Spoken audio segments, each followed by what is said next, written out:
damos gracias, Señor, y pedimos ahora, Espíritu Santo, que tú tomes control y nos vayas enseñando. Te damos gracias, Señor, en el nombre poderoso de Jesucristo. Amén. Amén. Gloria al Señor. Gloria a Dios. Estamos acá desde Centro Cristiano Sion, Redwood City, California, empezando una vez más un nuevo curso, un curso que hemos llamado un entrenamiento, más que un curso, un entrenamiento acerca de cómo poder evangelizar. El tema que vamos a estar hablando en esta noche es evangelismo con fuego. Amén. Ese es el tema centrado en una hermosa enseñanza que dio el evangelista, gran evangelista Reinhard Bonnke, y en la cual él también tiene un libro poderoso titulado Evangelismo con Fuego, donde da las pautas acerca de cómo llevar este evangelio. Por supuesto, la Biblia nos enseña a llevar este evangelio, y hoy queremos empezar esta clase. Sabemos que tenemos hermanos de México que en este momento están conectados y les mandamos también a ellos un gran saludo, a los hermanos allá en Tecomán que están en vivo mirando y recibiendo esta clase. Amén. Y acá también los hermanos de la iglesia y los que están conectados en el Facebook. Gloria al Señor. Muy bien, hoy estaremos entonces tocando evangelismo con fuego. Y cuando hablamos de evangelismo, por supuesto, estamos hablando de cómo ganar almas para el Señor, cómo extender el evangelio de poder, ¿no? En este tiempo sabemos que la venida del Señor es pronta, ya vemos las señales, vemos que todo se está cumpliendo, las profecías, y ya estamos realmente muy cerca a la venida del Señor, y es cuanto más la iglesia tiene que despertar al llamado que el Señor Jesucristo, a la gran comisión, ¿no?, que el Señor Jesucristo nos dio. Y por supuesto, tenemos que prepararnos para llevar esta comisión, y cuanto más nos preparemos, cuanto más aprendamos de cómo llevar el evangelio a las personas afuera, vamos a ser más efectivos en la labor de hacer el evangelismo. Por eso cada uno de nosotros tenemos que instruirnos, tenemos que prepararnos, tenemos que aprender, y he podido aprender mucho estudiando y leyendo este hermoso libro de Evangelismo con Fuego de Reinhard Bonnke, un evangelista alemán, en el cual el Señor lo lleva a África para ganar África para el Señor.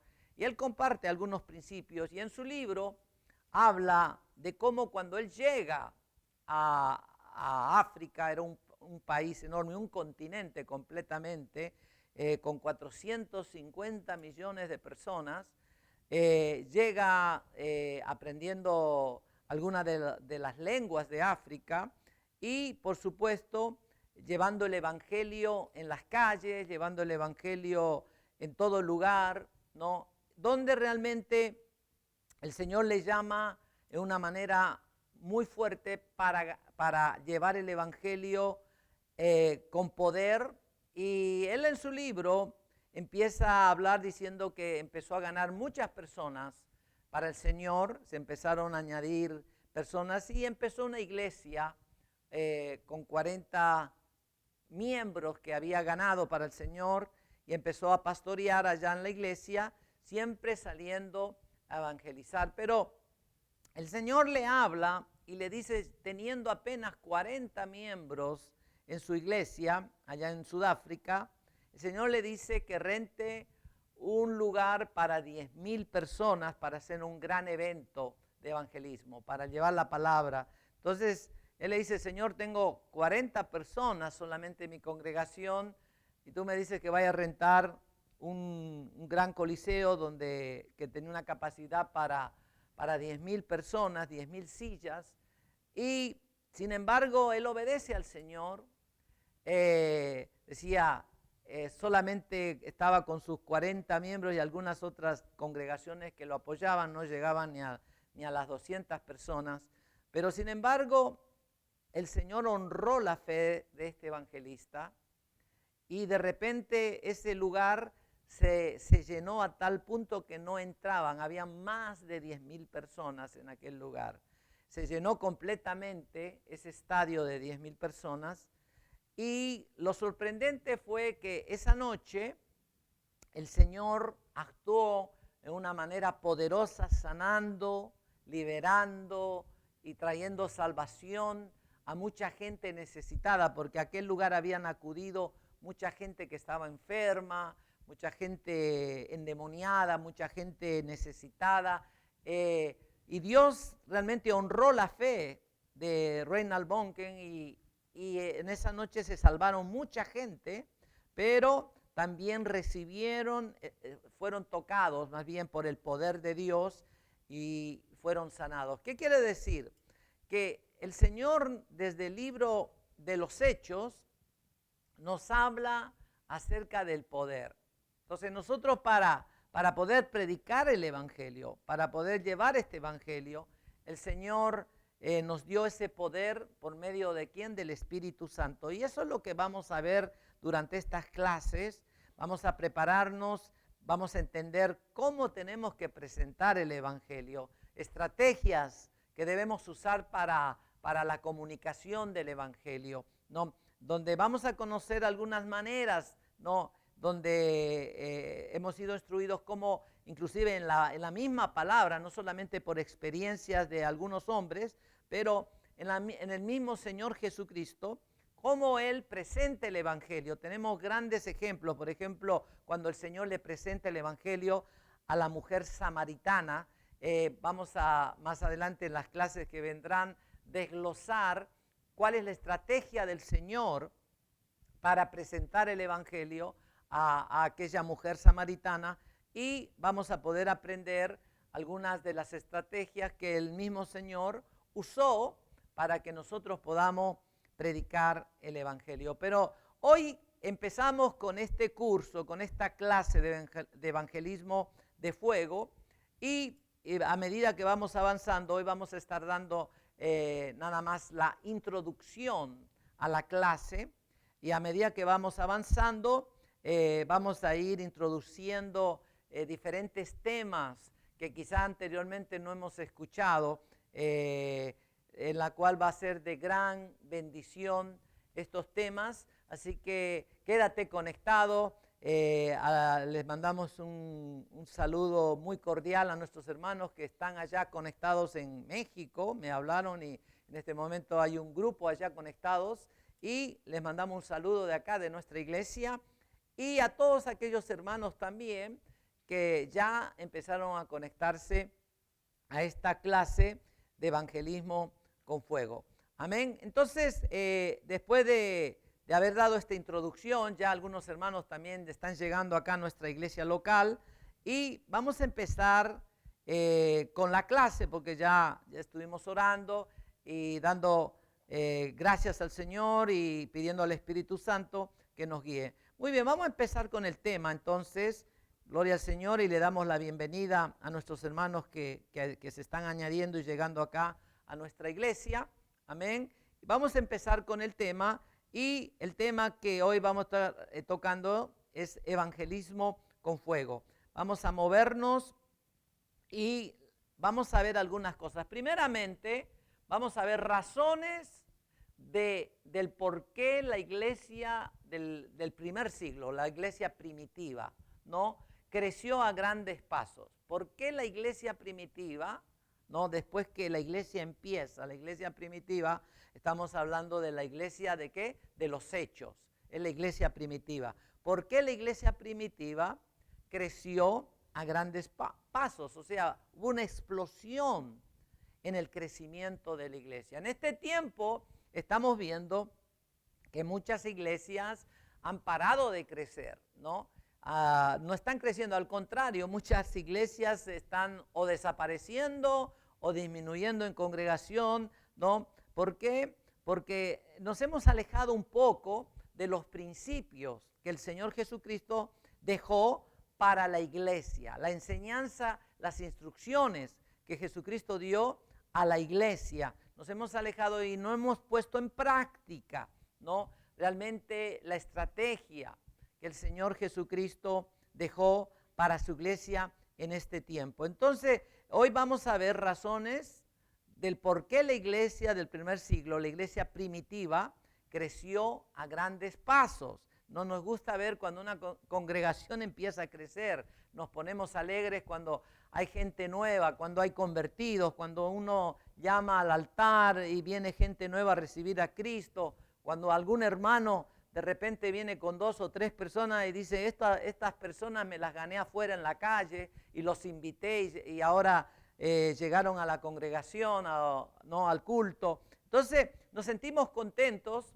porque vemos el crecimiento, vemos que hay gente nueva. Nos gusta ver que realmente en cada servicio de nuestra iglesia, en nuestras iglesias, haya esa gente nueva. Nos sentimos un poco tristes cuando pasa el tiempo y no vemos caras nuevas, somos los mismos. Entonces estamos creciendo, nos estamos edificando, pero realmente nos tenemos que preguntar, ¿estamos llevando a cabo el llamado que el Señor nos ha hecho como iglesia? Y el propósito principal de la iglesia, ¿verdad?, que es que predicar el evangelio. Ese es el propósito, ese es el llamado, y vamos a ir metiéndonos a esto. Amén. Entonces, la primera cosa, vamos a ver por qué la iglesia primitiva tuvo tanto éxito, por qué hubo una explosión en la iglesia primitiva. El punto número 1 que vamos a ver está en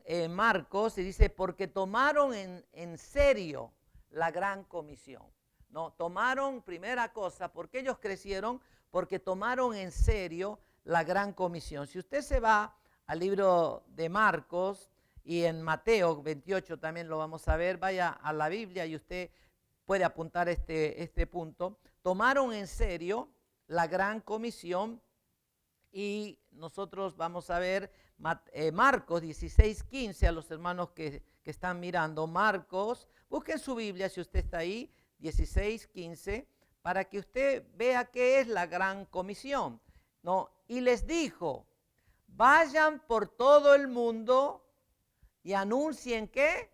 Las buenas nuevas a toda criatura. Estoy leyendo en la NIV, ¿ok?, que es una Biblia moderna, con un lenguaje más moderno, pero la Reina Valera dice lo mismo.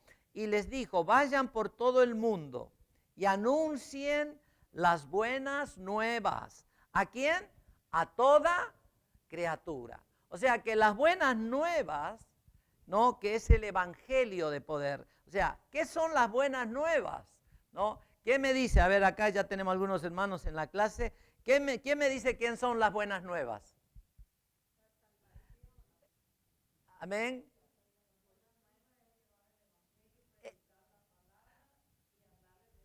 Amén. Las buenas nuevas es predicar, ¿no?, la salvación. ¿En quién? En Jesucristo, ¿verdad? La salvación, las buenas nuevas, llevar el evangelio. O sea, el evangelio, eso es lo que significa, ¿qué? Evangelio, ¿no? Entonces, esas son las buenas nuevas. Ahora, si usted se va a Mateo capítulo 28, dice lo mismo, es el mismo versículo prácticamente, pero el Señor está enfatizando en Mateo capítulo 28, versículo 18 hasta el 20, dice esto, pero Él se acercó y les dijo, ¿ok? He recibido toda autoridad en el cielo y en la tierra. Y el verso 19, por lo tanto, vayan y hagan, ¿qué? Discípulos en todas, ¿qué? Las naciones, bautizándolos en el nombre del Padre, del Hijo, del Espíritu Santo, y enseñándoles, dice, a obedecer los mandamientos que les he dado. De una cosa podrán estar seguros, estaré con ustedes siempre hasta el fin del mundo. Miren, entonces tenemos esta es la gran comisión, ¿no? Que vayamos y hagamos, ¿qué? discípulos. O sea que el evangelio nos habla de hacer discípulos, ¿no? O sea que la persona realmente, no solamente presentemos un tratadito y que le digamos Dios te ama y le entreguemos el tratadito, no. El evangelio verdadero es presentar, ¿okay?, el plan de salvación a esa persona completamente, como tiene que presentarse, ¿no? Y realmente saber y asegurarse que esa persona entendió ese plan de salvación, ¿no? A tal punto que esa persona va a tomar una decisión, va a decir no gracias, todavía no, o va a decir sí, entiendo, ok, yo quiero esto y yo recibo a Jesucristo como mi Salvador, ¿qué? Personal. O sea, la persona tiene que entender el plan de salvación, ¿no? Para que esa persona pueda convertirse en un ¿qué? Discípulo, ¿no? Entonces, el proceso empieza cuando nosotros compartimos la palabra, esa persona recibe a Jesucristo, ¿no? Y luego esa persona va a ir volviéndose y convirtiéndose en un proceso de discipulado, que entra el discipulado y se vuelve que un discípulo del Señor, ¿no? Entonces hay una conversión completa. Estaba leyendo un libro de McDowell y él dice de 450,000 personas que se convirtieron en Estados Unidos el año pasado, ¿no? En Estados Unidos, en todas las iglesias, se convirtieron, hicieron un análisis de 450,000 personas, solo quedaron 120,000 personas en las iglesias. Las demás personas, sean conversiones de campañas, alcances, las otras 300,000 no permanecieron. O sea que estamos viendo que se necesita hacer discípulos y que la persona realmente tenga una verdadera ¿qué? Conversión al Señor, ¿no? Que la persona entienda qué es lo que está haciendo en el plan de salvación, entienda realmente, ¿no?, su situación, como todos hemos entendido los que hemos nacido de nuevo, ¿no?, nuestra condición, cómo estamos, nuestra condición de pecado, cómo estábamos y cómo el Señor, ¿verdad?, nos libró de las cadenas del pecado y de la muerte, ¿no? En eso vamos a explicar cómo usted le va a explicar no hoy, pero hoy es una introducción nada más al tema, va a explicarle por qué nosotros necesitamos la salvación, ¿no? Y la persona tiene que entender y tiene que tener una convicción, ¿no?, realmente de saber y entender que todos estamos bajo la maldición de la ley, porque la ley realmente trajo una maldición al hombre porque nos mostró el pecado, ¿no? Y cuando estamos bajo la ley, estamos condenados por la muerte, porque la ley nos mostró el pecado y ahí es donde nosotros introducimos la gracia, ¿verdad? Que viene la gracia y nosotros rompemos, por supuesto, se cumple en el Señor Jesucristo la ley y nosotros podemos acudir a la salvación. Entonces, primera cosa, antes de meternos a otros puntos que vamos a ir tocando con mucho detalle, quiero decirte, ¿ok?, ¿por qué la iglesia empezó a crecer? Porque tomaron en serio la gran comisión. En este tiempo, cuando hablamos de ir a evangelizar, no muchos les gusta salir, ¿verdad? Usted llama, digamos, a evangelizar, aparecen 3, 4, 5, 10 personas en las iglesias, estamos hablando, no muchos les gusta salir a evangelizar, ¿no? Pero tenemos que entender que esto es un llamado de parte de Dios, ¿no? El Señor nos llamó a la iglesia a salir a evangelizar. Ese es el propósito verdadero de la iglesia, de alcanzar las almas. Así como alguien se tomó el tiempo de compartirnos la palabra a nosotros, como alguien se tomó el tiempo de evangelizarnos, de salir un día, invitarnos a la casa, en el trabajo, donde sea, dijo, vení, quiero compartir contigo, nos compartió la palabra, ¿verdad? Así nosotros también tenemos ese mismo llamado. Si esa persona no nos hubiera hablado a nosotros de Cristo, nosotros hoy no estuviéramos en este lugar, ¿no? Si esa persona no hubiera tenido, no habría tomado en serio la comisión de ir y predicar el evangelio, hoy cada uno de nosotros no estaríamos en este lugar. Hubo alguien que obedeció al Espíritu Santo y a la palabra para llevarnos ese mensaje a nosotros y que nosotros hoy podamos también disfrutar de la salvación tan grande en Cristo Jesús. Amén. Y ahora como discípulos también nos convertimos y tenemos que obedecer la gran comisión. Entonces, primer punto, ¿por qué la iglesia creció en gran manera, en la iglesia primitiva? Porque tomaron en serio la gran comisión. O sea, el evangelismo, el ir a predicar, es una prioridad para el cristiano. Cuando nosotros perdemos realmente o no le damos importancia a salir a predicar afuera, las almas o donde quiera que estemos, y eso vamos a ver dónde podemos predicar, cuándo podemos predicar, a quiénes tenemos que predicar, ¿ok? Cuando perdemos esta visión de salir a predicar, compartir, el cristiano se va apagando realmente, ¿no? En la vida espiritual. O sea, nos convertimos en religiosos, de venir al culto, alabamos al Señor, danzamos, sentimos la presencia de Dios, nos gozamos, pero estamos siendo ¿qué? Egoístas. Porque hay gente afuera que también necesita lo mismo que nosotros tenemos en esta casa. ¿Cuántos dicen amén? Entonces necesitamos entender que es muy importante tomar en serio la gran comisión. O sea, la iglesia tiene que, estoy hablando de la iglesia en general, ¿no? Los hermanos allá en este momento también nos están escuchando en México. Entonces, la iglesia tiene que salir, por eso la iglesia tiene que hacer evangelismo. Ahora, hay muchas clases de evangelismo, vamos a hablar de esto en el curso que vamos a estar dando. Hay muchas maneras de evangelizar, están las campañas masivas, que nosotros tenemos campañas de la iglesia, pero vamos a ver la estrategia de la iglesia primitiva. ¿Cómo la iglesia primitiva trabajó? ¿Amén? ¿Qué clase de actividades hicieron para que realmente hubiera una explosión? Muy bien, primer punto, porque tomaron en serio la gran comisión. Vamos al segundo punto. Segundo punto, ¿por qué creció la iglesia primitiva? Es el tema. Segundo punto es porque obedecieron al mandato que Jesús le dio al ser testigos. ¿En dónde?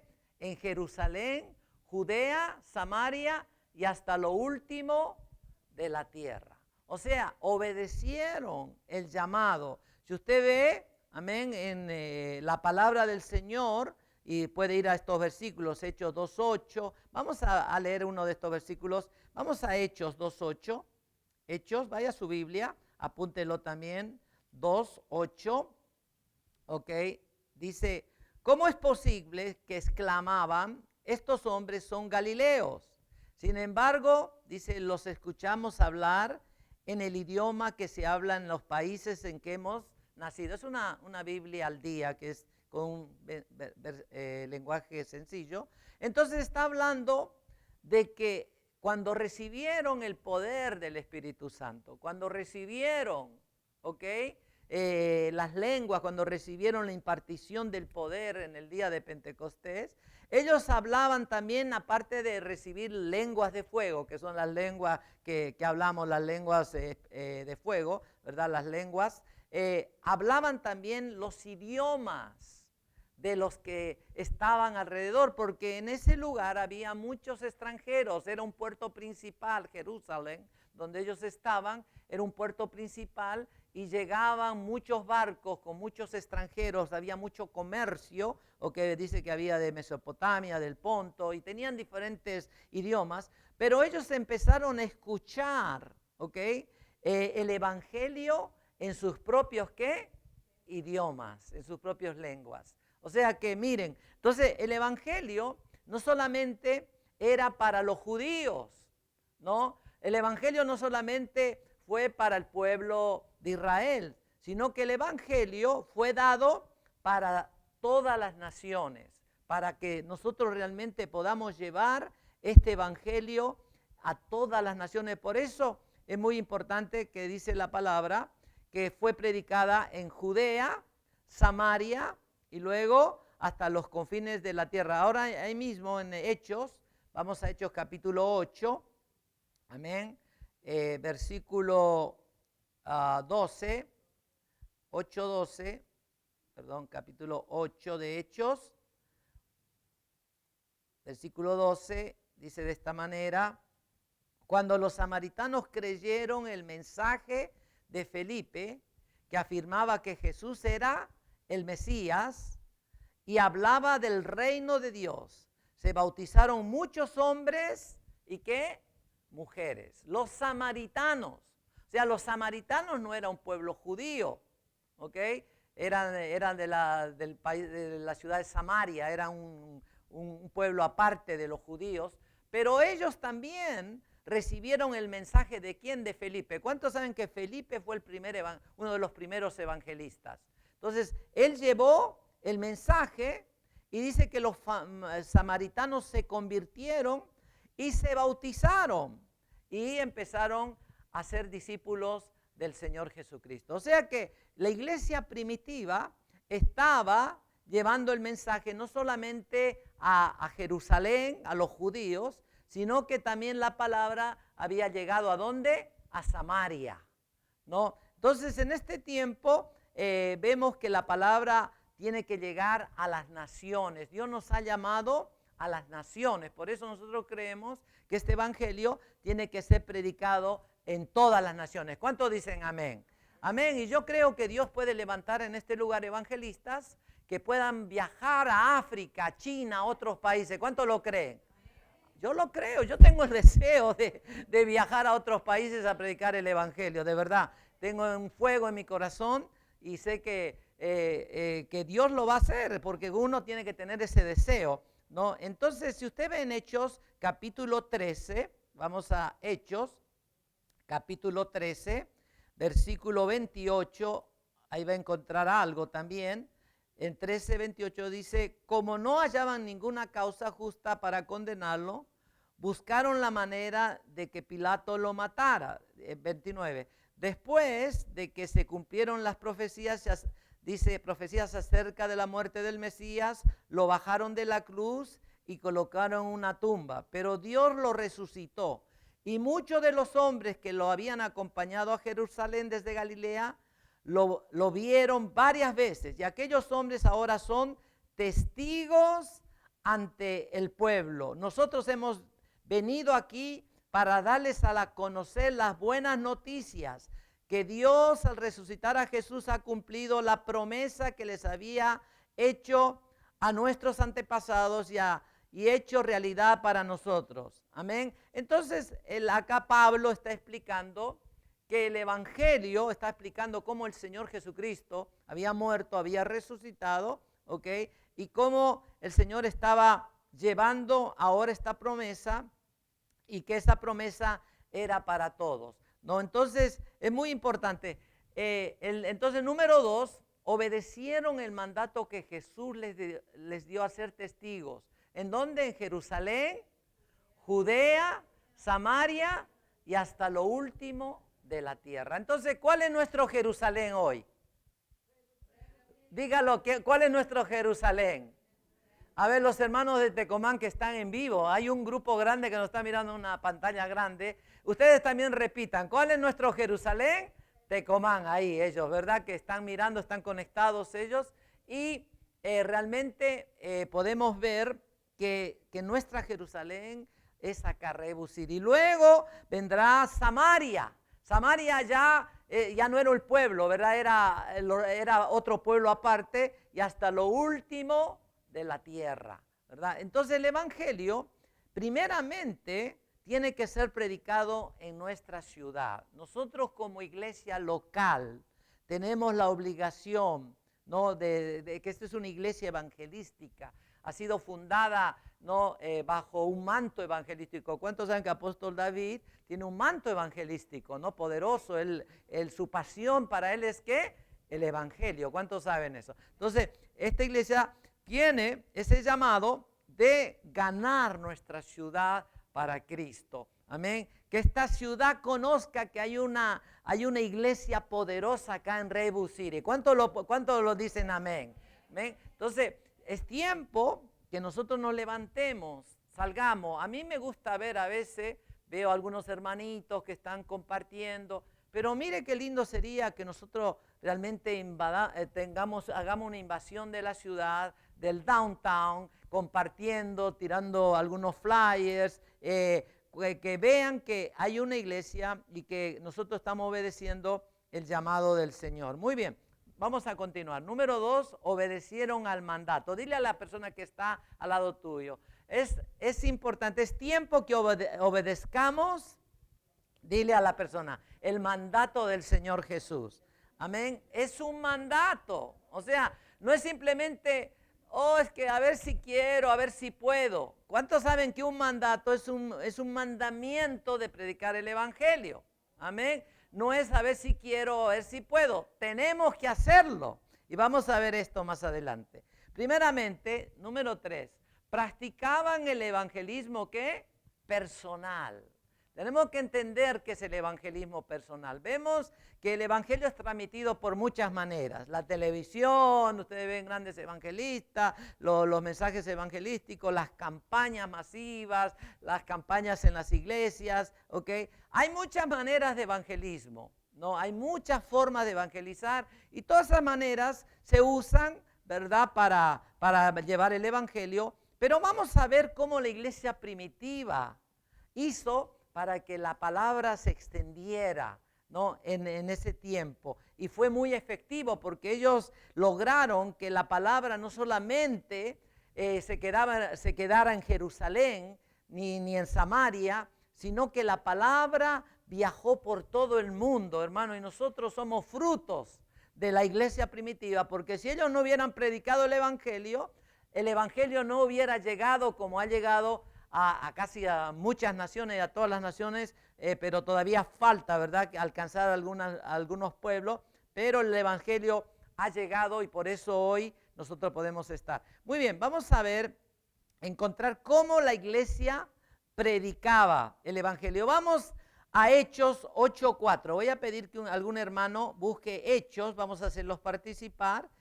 Hechos 8, versículo 4. Amén.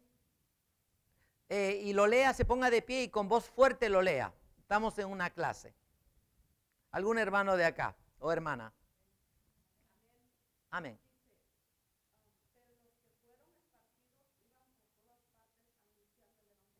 Amén, gloria a Dios. Acá lo tengo una versión un poco diferente, pero es lo mismo. Dice, los creyentes que huyeron de Jerusalén, porque tuvieron que huir, ¿por qué? Por la persecución. No, ellos, hermanos, tuvieron persecución por haber anunciado el evangelio. Gracias a Dios que usted puede salir y nadie lo va a meter en la cárcel por predicar el evangelio. ¿Cuántos dicen amén? ¿Cuántos saben que todavía, entre comillas, tenemos la libertad de ir a una plaza, a un parque, a algún lugar y predicar el evangelio? Pero acá dice, los que huyeron de Jerusalén, mire, continuaron predicando las buenas noticias por donde quiera que iban. O sea, no les importaba, ellos huían de Jerusalén porque los estaban persiguiendo para meterlos en las cárceles, para muchos de ellos matarlos, ¿ok? Entonces huyeron, pero continuaban, no pararon, ¿no? Iban a otra ciudad, huían a otra ciudad, pero sin embargo seguían predicando el evangelio, ¿no? Entonces estaban practicando, dice, continuaban predicando las buenas noticias por donde quiera que iban. Donde quiera que ellos estaban, predicaban el evangelio de poder. Vamos a Primera de Tesalonicenses. Voy a pedir que otro hermano, varón o mujer, pueda leernos de capítulo 1 de Primera de Tesalonicenses. Amén. Versículo 7 al 8, por favor. ¿Quién lo tiene? Cualquiera. Primera de Tesalonicenses 1 del 7 al 8.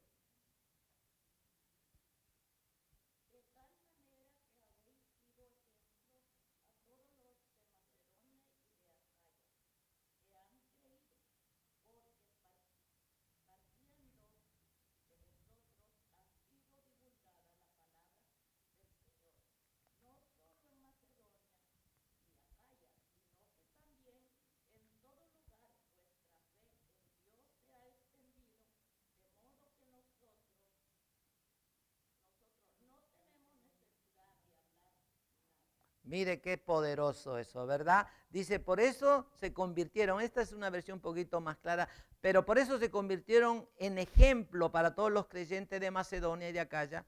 El mensaje del Señor salió de ustedes y ya se ha anunciado no solo en Macedonia y en Acaya, sino en todos, ¿qué? Lados. En todos lados. Mire, se anunció el mensaje, ¿ok?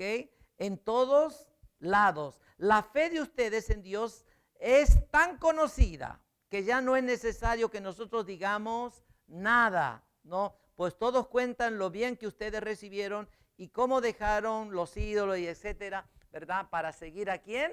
A Dios. O sea que había una conversión genuina en estas personas y donde iban los discípulos, los seguidores del Señor, amén, iban compartiendo la fe. O sea, es muy importante el evangelismo personal. No, acá no está hablando de campañas, no está hablando de grandes multitudes, está hablando de discípulos que salían huyendo de sus ciudades, pero donde ellos iban, escapando, seguían compartiendo ¿de quién?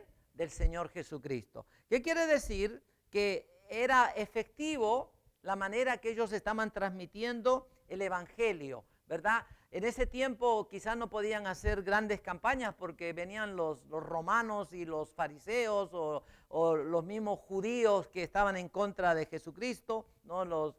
Ustedes saben, todos los sacerdotes y todo lo que se había levantado.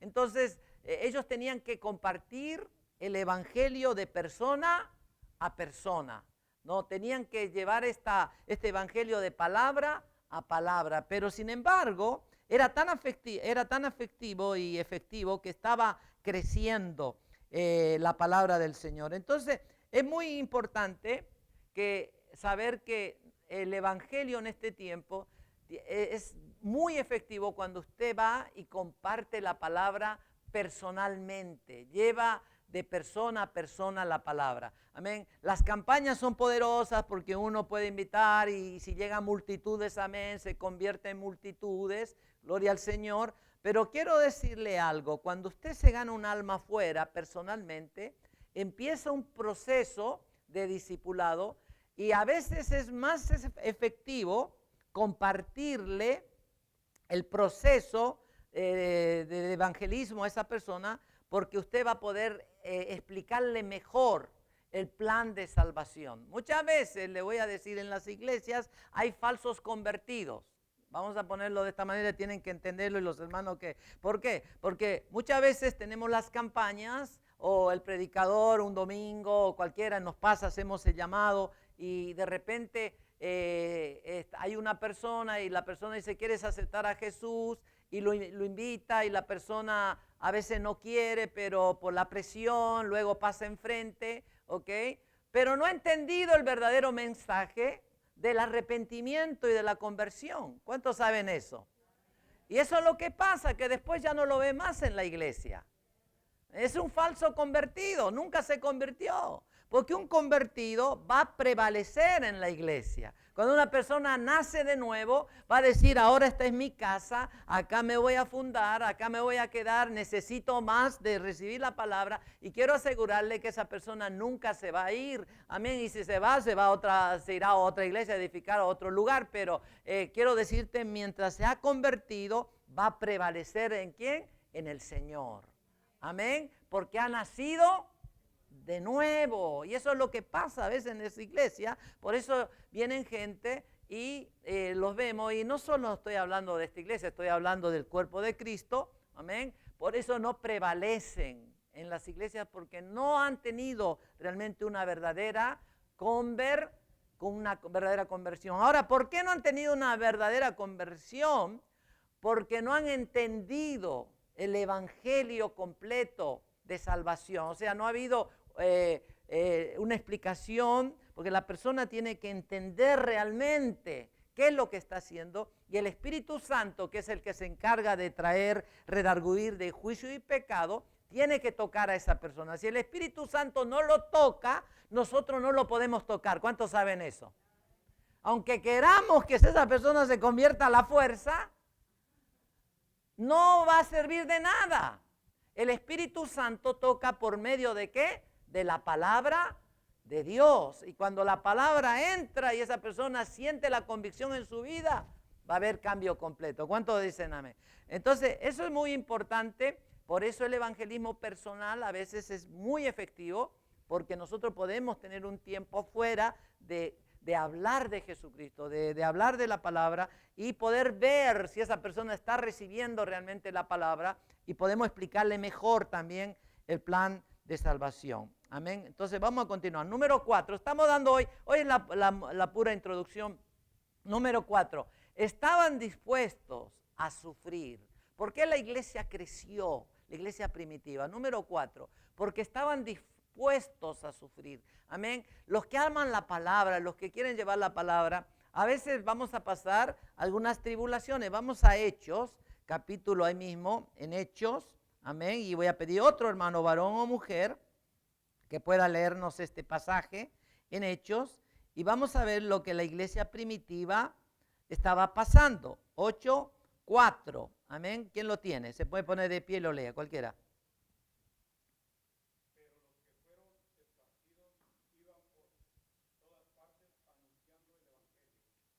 Los que eran, ¿qué? Esparcidos. O sea, ya leímos este pasaje, pero acá en esta versión tengo los creyentes que huyeron de Jerusalén. O sea, estaban dispuestos, huyeron, ¿por qué? No huyeron, la palabra huir es porque había persecución. O sea, estaban dispuestos a ¿qué? A sufrir. Estaban siendo perseguidos, ¿ok? Por predicar el evangelio. No estaban siendo perseguidos por otras cosas. Estaban siendo perseguidos porque ellos anunciaban a Jesucristo, ¿no? Y en ese tiempo el imperio romano, el imperio también sacerdotal, vamos a decir imperio sacerdotal, o lo que es la cúspide sacerdotal, no querían que el nombre de Jesucristo se extendiera porque no les convenía. Entonces ellos se levantaron, usted sabe eso, se levantaron y empezaron a perseguirlos. Empezaron a meterlos en las cárceles, empezaron a latiguearlos y a muchos de ellos los llevaron a muerte. Podemos ver que el mismo Pablo era uno de ellos, que perseguía ¿a quién? A la iglesia. Usted lo vio como Pablo era uno de los principales personas que perseguía a la iglesia y a muchos de ellos. Inclusive Pablo vio la muerte de Esteban. O sea, él estaba ahí cuando él fue parte de todo eso, cuando ustedes vieron que a Esteban lo mataron a pedrazos, ¿no? Lo apiedraron y lo mataron, ¿no? ¿Por qué? Por predicar el evangelio. O sea, miren, tenían tanta convicción en su vida que estaban dispuestos ¿a qué? A sufrir. No, y nosotros en este tiempo podemos decir, ¿qué sufrimos por el Señor Jesucristo? ¿Verdad? Es como que tenemos las cosas muy fáciles realmente. Tenemos que ver el ejemplo que ellos estuvieron dispuestos a sufrir, ¿no? Por causa del evangelio. Quizá en este tiempo lo que vas a hacer es vas a sufrir por causa de muchas veces en la familia, que tu familia te va a decir, mira, te la pasas en la iglesia, te la pasas predicando, no tienes, o sea, va a haber como quizá un poco de ese lado, ¿verdad? Del sufrimiento, que no te van a entender lo que estás haciendo, te van a criticar y todo eso porque tú le das el tiempo al Señor, quizá va a venir un poco de eso, pero ellos tenían un sufrimiento que no se compara ahora a la iglesia, ¿no? Y aún así, ellos predicaban el evangelio. O sea que ellos entendieron que era la única manera. Vamos a Hechos 21:13. ¿Algún otro hermano, por favor? Hechos 21:13.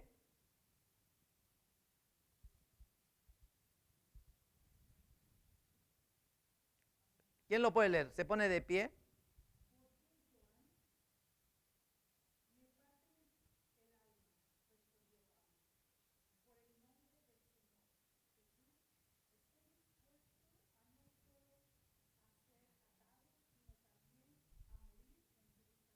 Mire qué tremendo, Pablo. Dice, ¿a qué viene este llanto? Acá en esta versión al día, ¿verdad? Nos respondió Pablo. Mire, la gente estaba, ¿qué? Llorando. Lo veían a Pablo en la cárcel. Lo veían con grillos, lo veían quizá delgado, maltratado, porque Pablo pasó algo muy difícil. Y mire Pablo qué les dice, ¿a qué viene este llanto? Me imagino que fueron a visitarlo y se pusieron a llorar en ver la condición en la cual estaba el apóstol. Y le dijo Pablo, ¿quieren destrozarme el corazón? O sea, ¿por qué están llorando por mí? Estoy dispuesto no solo a sufrir las prisiones de Jerusalén, sino también a morir por la causa de ¿quién? Del Señor. Mire Pablo qué ejemplo que nos da. ¿No? Le dice a los demás discípulos cuando fueron a verlo, no lloren, porque dice, me parten el corazón que ustedes estén llorando. Dice, estoy dispuesto a sufrir las prisiones, ¿no? de Jerusalén, no solo eso, sino también a morir por causa del Señor Jesucristo. Qué convicción que tenía Pablo, que tenían los discípulos, la iglesia primitiva en ese tiempo, que estaban dispuestos a dar su vida ¿por quién? Por Cristo. Por Cristo. A dar, miren, yo quiero llevarlos a ustedes en esta noche a ver realmente la convicción de Pablo, el amor, la convicción que él tenía para el Señor, ¿no? De dar su vida. A veces, ¿cuánto nos cuesta a nosotros dejar algo por causa del Señor? Más la vida. Yo me imagino cuánta gente realmente, si viene algún loco, y voy a poner este ejemplo medio loco, ¿verdad? Entra a una iglesia y pone una vez escuché una predicación así, entra a una iglesia y les pone unas pistolas y dice, niega la fe. ¿Cuántos negarían la fe? ¿Verdad? Ahí veríamos realmente si eres de Cristo o no eres de Cristo. Si realmente digo, ¿muero por Cristo o qué? ¿Verdad? Es un ejemplo, ojalá que, pero nos da a pensar, realmente decimos, yo muero por Cristo, ¿no? Estoy dispuesto a morir por Cristo. Cuanto a veces no estamos dispuestos a darle un tiempo para poder salir, ¿a qué? A predicar el Evangelio. ¿Cómo voy a morir por Cristo si no puedo darle un sábado para salir a predicar el Evangelio? ¿Se dan cuenta? Y a veces decían, oh no, Cristo es lo primero, yo lo amo. Y cuando decimos, vamos a evangelizar, te aparecen 2, 3 personas para salir a evangelizar. Entonces, muero por Cristo, pero no quiero dar una hora para salir a predicar, a anunciar. Mientras Pablo dice, estoy aquí, no estaba aquí Pablo por cometer ningún crimen, no, él estaba en la cárcel por predicar el Evangelio ¿de qué? De Jesucristo. Entonces, tenemos que estar dispuestos ¿a qué? A sufrir. O sea, vamos a pasar cosas. Cuando tú realmente te metes con todo en el Señor, vamos a tener que a veces pasar por estos sufrimientos. Y fue clave, la iglesia aprendió a sufrir, ¿verdad? Si usted lee la historia de la iglesia primitiva, va a quedar realmente impactado porque ellos pasaron grandes sufrimientos, ¿ok? Cuando, por ejemplo, Nerón culpó a los cristianos, lo que hizo Nerón fue incendiar Roma. Ustedes han debido leer en la historia, Nerón incendió completamente Roma y lo que hizo fue culparle a los cristianos que ellos habían incendiado Roma. Él lo hizo a propósito. Él mandó a incendiar Roma y luego le echó la culpa a los cristianos. Entonces, ¿qué es lo que hicieron? Todo el pueblo y todos los soldados, atraparon a todos los cristianos y los metían a los leones. ¿Okay? Agarraban a los cristianos y los metían a los leones y venían los leones, y está en los libros de historia, ¿no? Y a muchos de ellos los quemaron, ¿okay? Crucificados, ¿okay? Entonces pasaron un sufrimiento tremendo. ¿Por qué? Por causa de Jesucristo. Entonces, por eso la iglesia explotó, ¿no? Por eso fue una de las razones que la iglesia primitiva creció, porque ellos amaban tanto al Señor que no les importaba pasar ese sufrimiento. Número 5, ponían a Dios ¿en qué? En primer lugar. Anote eso, número 5. Ponían a Dios en primer lugar. O sea, vamos a ver algún hermano, Mateo 6:33, Mateo 6:33. Y esto es muy importante. ¿Quién es el primero en nuestra vida? No, Mateo 6:33, usted sabe este pasaje. ¿Ven? Mateo 6:33, ¿qué dice?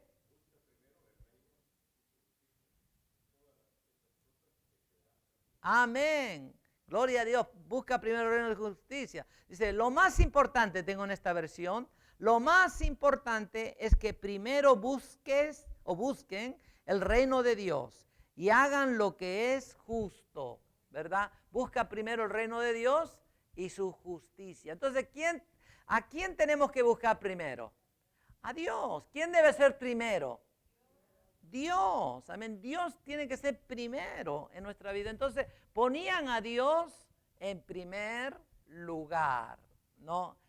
Buscar primeramente su reino, extender el evangelio, anunciar las buenas nuevas. Eso era lo primero para ellos. No era irse de un picnic, vamos de picnic a la iglesia, a ver, son lindos los picnics, a todos nos gusta, o vamos para allá, o viajemos para acá, y hacemos tantas cosas, ¿no? Pero primeramente tiene que estar en nuestro corazón realmente buscar el reino de ¿qué? De Dios. Todo eso es muy bueno y hay tiempo. Dice, todo lo demás será ¿qué? Añadido. Todas esas cosas son añadidas. ¿Cuántos dicen amén? Pero no tenemos que buscar, nosotros primeramente tenemos que buscar el reino de Dios. O sea que primero en nuestra vida tiene que ser. Vamos a Colosenses 3, del 1 al 4. ¿Quién lo lee, por favor? Colosenses 3, del 1 al 4. ¿Qué dice?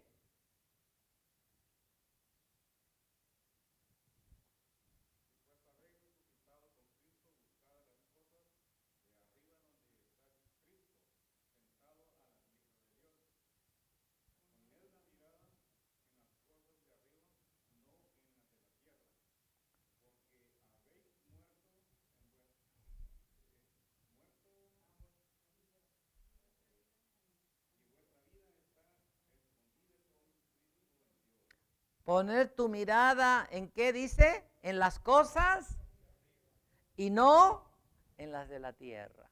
Acá les decimos que en este tiempo más que nunca hay tanta distracción, ahora más en el tiempo moderno. Entonces, pero no tenemos que perder nuestra mirada ¿de quién? De arriba, ¿verdad?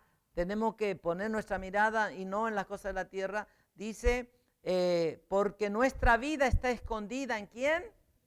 En Cristo. Entonces ponían a Dios en primer lugar. Y tenemos que nosotros realmente, cada uno de nosotros, decir, realmente el Señor es el primero en mi vida. Entonces, cuando nosotros vamos a dejar cualquier cosa que tengamos que hacer, lo vamos a poner por segundo y vamos a poner al Señor para poder llevar este evangelio. Cuando, digamos, tengamos una cita, digamos, el sábado tengo que salir a evangelizar. A ver, ya ha habido una convocación en mi iglesia, voy a salir y de repente, que vamos a hacer esto, que vamos a las pulgas, que vamos al otro, no. Ahí es donde tenemos que poner ¿a quién? A Dios en primer lugar, ¿verdad? Entonces va a haber tiempo para ir a las pulgas y a donde quieras, pero ¿cuántos saben que Dios tiene que ser primero? ¿No? Cuando eres parte de eso, tienes en tu corazón, realmente Dios tiene que ser primero. Número 6, estaban dispuestos a llevar el evangelio por todas ¿qué? Partes. O sea que ya hablamos un poco de este tema. Ellos estaban dispuestos a llevar el evangelio a todas las naciones. Viajaron, Pablo estuvo viajando a Roma, a Grecia, llevando el evangelio por todos lados. O sea que el evangelio tiene que ser llevado a las naciones. Por eso no importa sacrificarse. No crea, hermano, que llevar el evangelio pareciera muy fácil. Decir, los pastores viajaron, vamos a México, ¿verdad? Que es hermoso. ¿Cuántos son mexicanos? Y los bendecimos a nosotros. O vamos a El Salvador, o a Nicaragua, o a los países que a veces uno va como misionero. Muchos de ustedes han viajado. A veces no es fácil, ¿verdad? Tiene que adaptarse a las comidas, a veces muchas cosas que dan, pero no es fácil llevar el evangelio. A veces hay problemas también que pasan, situaciones peligrosas que pasan cuando los misioneros pasan. Yo estoy suscrito a una revista misionera mundial, donde es una revista de oración, y ahí ponen los misioneros del mundo pidiendo oración por las situaciones que están pasando en diferentes países. Y quiero decirle cómo misioneros en este momento están siendo perseguidos en la India. En la India es algo tremendo porque tienen miles de dioses y ellos están quemando iglesias en la India. No, y no quieren que el evangelio entre a la India, aunque el evangelio está entrando. ¿Cuántos dicen amén? Amén. Pero hay una gran oposición, ¿verdad? Entonces, vemos que tenemos que estar dispuestos a llevar el evangelio a todas las naciones. Entonces, vamos a saltar número 7. Reconocieron que el evangelio era, ¿qué? Poder de Dios para salvación de los hombres. Primeramente, tenemos que entender, y este es un pasaje clave, vamos a Romanos 1:16, que tenemos que entender que el evangelio es poder de Dios y es la única cosa, amén, para que las personas o los hombres podamos ser salvos. ¿Quién lo lee? ¿Algún hermano o hermana? Se pone de pie y lo lee fuerte. ¿Qué dice?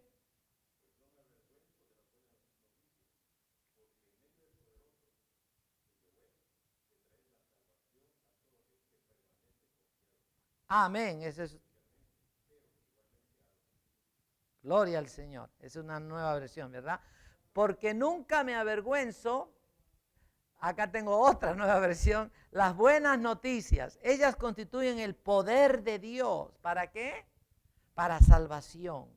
A los judíos se les dio privilegio de ser los primeros, de escuchar la predicación de este mensaje, pero ya el mundo entero está escuchándolo, dice en esta versión. O sea, miren, entonces el evangelio es ¿qué?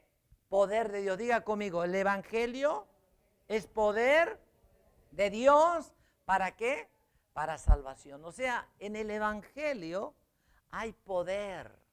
Amén. Cuando nosotros predicamos el evangelio, cuando usted anuncia el evangelio, hay poder de Dios para que esa persona realmente pueda ser salvo. Es la única manera que la persona realmente va a venir al arrepentimiento, a experimentar una nueva vida en Cristo y va a poder realmente ser salvo. Entonces el evangelio es poder de Dios. Y vamos a entrar, por eso hemos titulado evangelismo de fuego. Vamos a ver que Dios no simplemente nos ha dado palabras para predicar el evangelio, sino nos ha dado ¿qué? Poder. Hay un poder en el evangelio y a medida que vamos avanzando las clases, vamos a ir viendo ese poder cómo es manifestado. Amén. Ahora, ya cerrando esta parte, vamos a ver, por lo tanto, como podemos ver, la iglesia del primer siglo, o sea, la iglesia primitiva, tenía una fuerza poderosa, ¿ok? En cuanto a predicar el evangelio. El libro de los Hechos se inicia con el evangelismo personal. Usted ve cuando viene el Espíritu Santo y bautiza a los que estaban ahí, amén. Ellos salen y empiezan a hablar lenguas, no solamente lenguas de fuego, pero también idiomas de los que estaban alrededor, extranjeros, y ellos empiezan a anunciarles de Jesucristo en sus propias lenguas, en sus propios idiomas. Entonces, la iglesia empieza con el evangelismo personal y termina también en Hechos 28, 30 al 31 con el evangelismo personal. No vamos a leer estos pasajes, lo puede anotar, lo puede ver. Termina también la iglesia, amén, en el libro de los Hechos, en el capítulo 28, 31, con el evangelismo personal. Muy bien, ahora quiero que vamos a ver algo. Debemos recordar, ¿ok? ¿Quiénes somos nosotros como hijos de Dios o como discípulos del Señor? Y esto es muy importante. La Biblia nos habla primeramente y nos recuerda quiénes somos para el Señor, cada uno de nosotros de los que estamos, ¿ok?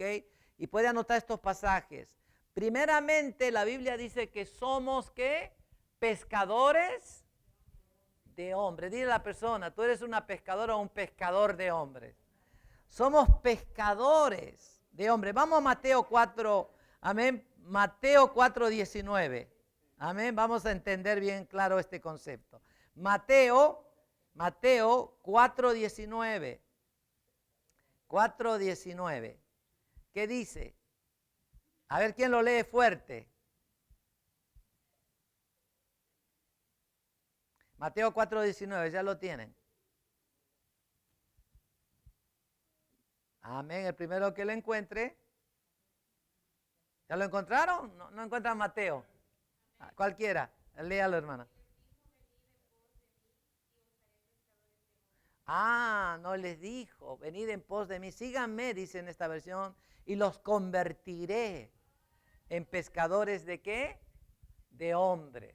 O sea, los convertiré en pescadores de hombres. O sea, nosotros, la Biblia nos dice que nosotros somos ¿qué? Pescadores de hombres. ¿Se acuerda Pedro?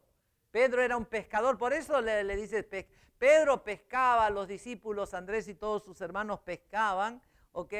Pero ustedes saben la pesca milagrosa, cuando el Señor les produce esa pesca, pero le dice a Pedro, cuando Pedro entiende y tiene un encuentro con Jesús, y le dices, miren qué lindo encuentro. No, Pedro le dice, Señor, apártate de mí porque soy hombre, ¿qué? ¿Qué es lo que reconoció Pedro en esas palabras? Que era pecador. O sea, entendió que la persona que estaba al lado era santa, era el Hijo de Dios, y él reconoce su condición, aparta de mí, que yo soy hombre, ¿qué?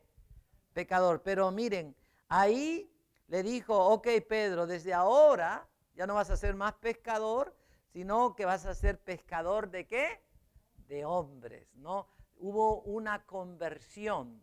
Ahí fue la primera conversión que Pedro tuvo, porque él reconoció su condición, reconoció que en Jesucristo era un santo y tenía la vida, y hubo una conversión y se convierte en pescador de hombres. Tienen otros versículos más que no los vamos a leer, son paralelos, dicen lo mismo.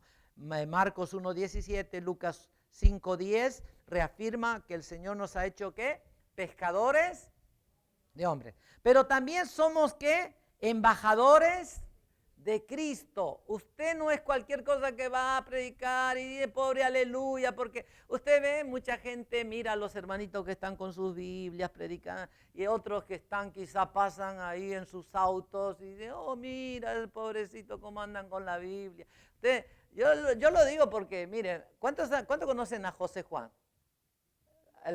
José Juan anda con su tremenda Biblia, su camisita blanca y anda caminando por todo lado, ¿verdad? Entonces, miren, usted lo ve a ese muchacho y dice, oh, mira ese con su Biblia, y muchos quizás desestiman lo que él está haciendo, pero sin embargo, dice que nosotros somos embajadores. No, ¿somos qué? Embajadores de Cristo. ¿Quién lo lee? Segunda de Corintios 5:20, ¿qué dice? Segunda de Corintios 5:20, ¿quién lo tiene ya? Amén, léalo.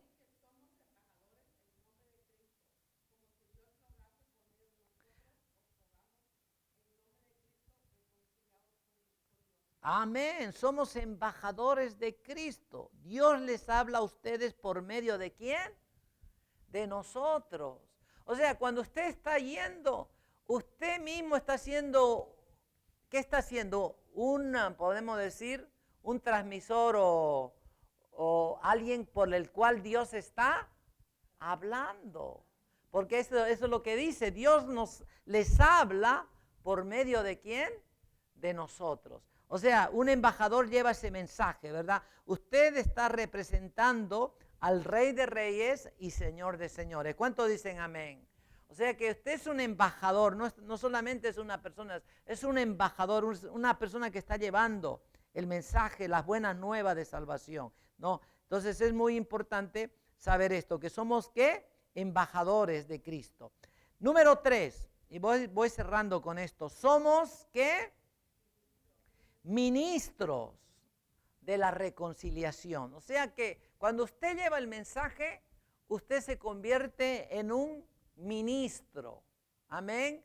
Porque para ser un ministro del Señor no necesita tener un título teológico, no necesitas ser nombrado acá no por un apóstol o por un pastor o por alguien. No, usted, una vez que usted lleva la palabra, usted está ministrando la palabra y por consiguiente usted se convierte en un ¿qué?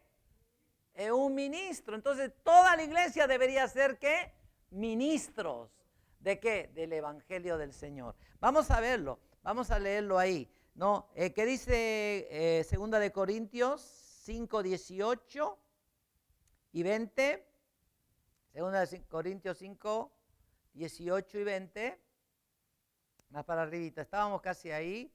Dice de esta manera: y todo esto proviene de Dios, que nos reconcilió consigo por Jesucristo hizo. Y Dios nos ha otorgado la tarea de la ¿qué? De la reconciliación, ¿verdad? Dicho en otras palabras, en Cristo Dios estaba reconciliando al mundo con Él, no tomándole en cuenta sus pecados y encargándonos a nosotros este mensaje de reconciliación. O sea, nos convertimos en ministros de la reconciliación. Amén. Y no solamente somos ministros, pero también somos colaboradores con Dios. ¿Quién lee 1 Corintios 3:9? 1 Corintios 3:9. Espero que los hermanos nos estén siguiendo. 1 Corintios 3:9, que dice: no somos...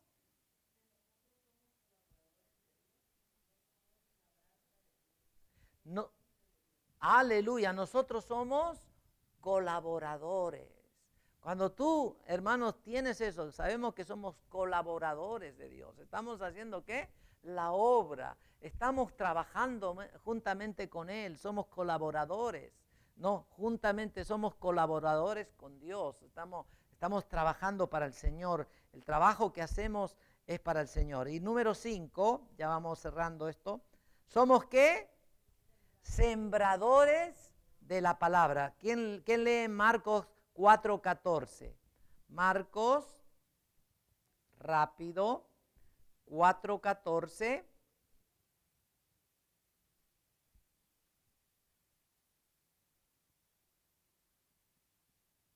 ¿Qué dice? El sembrador.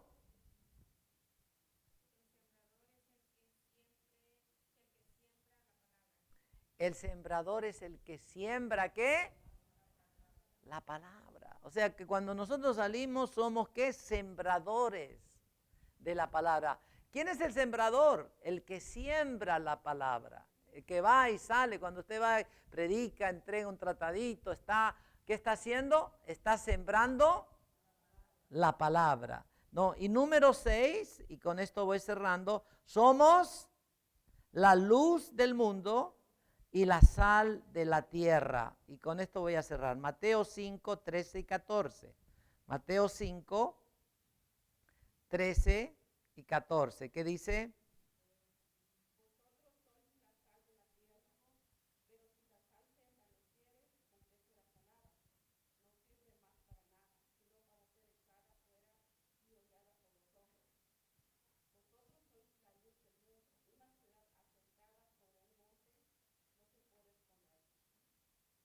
Amén. Vosotros sois la sal. La sal tiene un propósito, ¿verdad?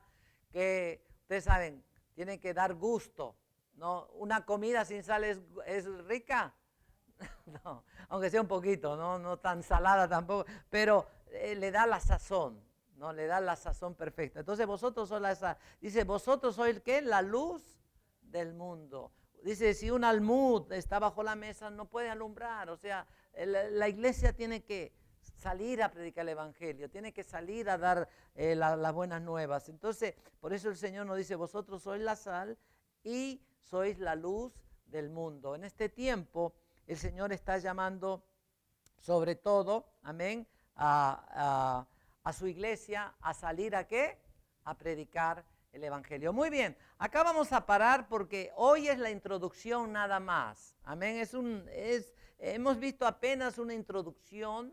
Hemos visto cómo la iglesia primitiva predicó el evangelio de una manera individual, ¿no?